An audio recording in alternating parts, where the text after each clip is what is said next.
səslənməsinə, hərflə oxunmasına görə bir-birinə çox bənzəyən iki söz. Quiet və quiet. Hansı fərqli mənaları var və cümlədə hansı nitq hissəsi kimi istifadə olunurlar?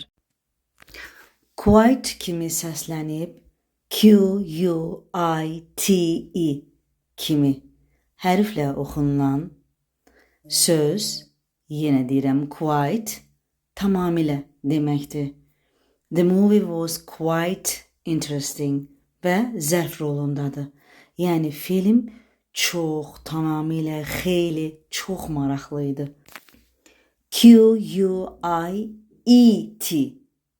kimi səslənən söz, yəni quiet sözü isə sakit, səssiz, küysüz deməkdir.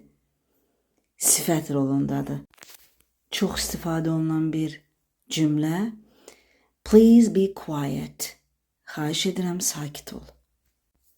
Gördüyünüz kimi həm sözlərin yazılışı fərqlidir, əsasən sondakı iki hərf fərqlidir. Biri T ilə bitir, biri I-T ilə bitir.